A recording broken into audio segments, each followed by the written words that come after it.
Hey guys, welcome to episode 7 of my quarantine-induced web series, Old T-Shirt Tuesday. Growing up, our parents raised the 5 of us in a small, and by small I mean an 1,184 square foot, 3-bedroom, 1-bathroom house in the suburbs of Boston. So imagine that. 7 people sharing 3 bedrooms and 1 bathroom. I shared a room with my 2 brothers. In fact, we had to have a trundle bed in there, which is where one bed collapses down and goes underneath the other, because when we were all sleeping in there, there was only about a 1-foot wide passage to get from one side of the room to the other. We made it work.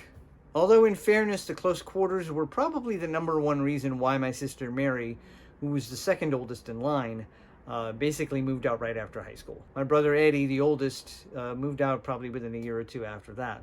My first real exposure to music came from Eddie. I mean, we were crammed into the same small room, for God's sake. And Eddie had actually taught himself how to play the guitar, so he was always playing music himself as well.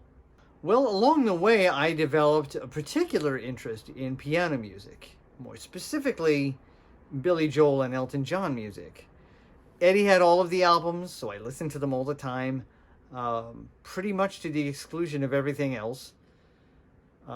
For years, even up until high school, I almost exclusively listened to those 2 guys. I definitely liked Billy's look in the 80s, and would sometimes go out dressed like him. I believe I wore this outfit to Eddie's wedding. I think Phil Collins was the one who finally broke the Elton-Billy chokehold on me at some point during high school, and then things expanded from there. The first concert I ever went to, naturally, was to see Billy Joel at Boston Garden in 1984.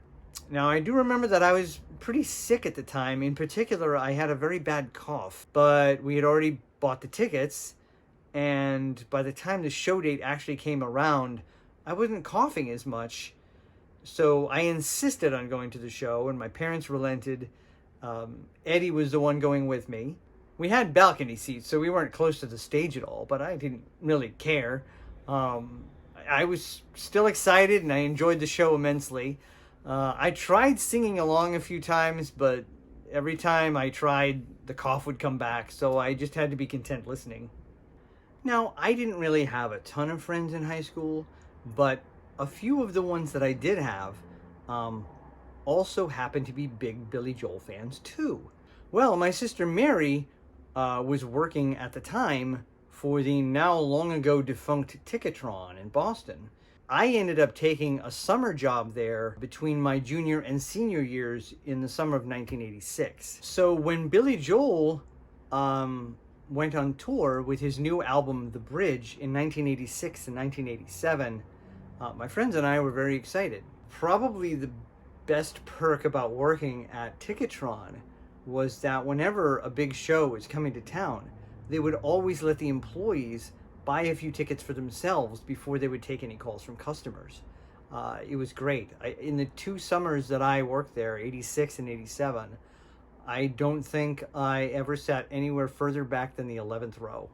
I ended up buying tickets for myself for an Elton John concert in September of 86, as well as 2 Billy Joel concerts, one in October of 86 and the other in January of 87. All of the shows were at the old Centrum in Worcester, Massachusetts.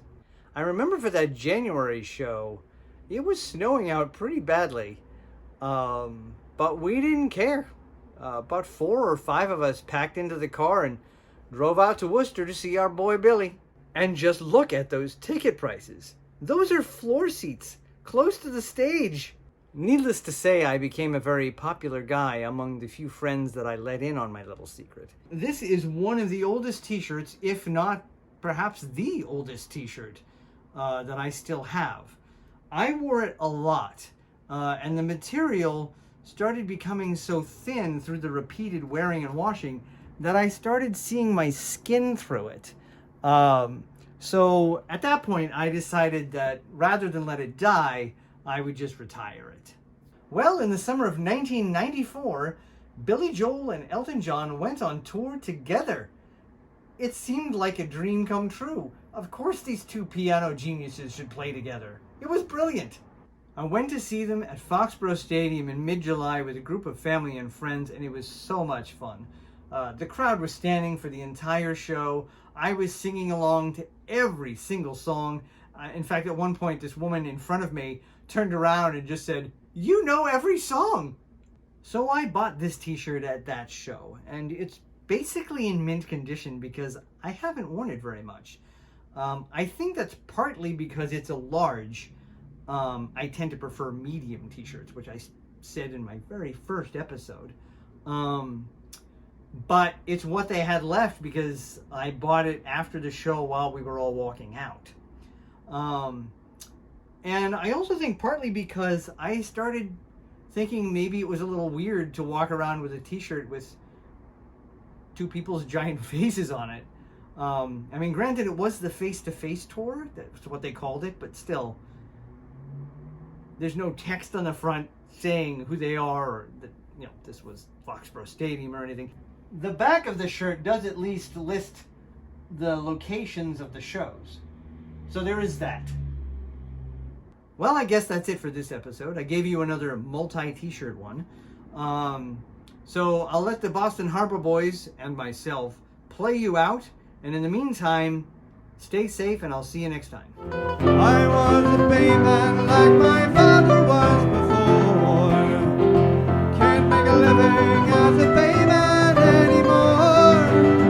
There ain't much future for a man who works the sea. And there ain't no island left for islanders like me. Yeah, yeah, yeah. Go. Yeah, yeah, yeah.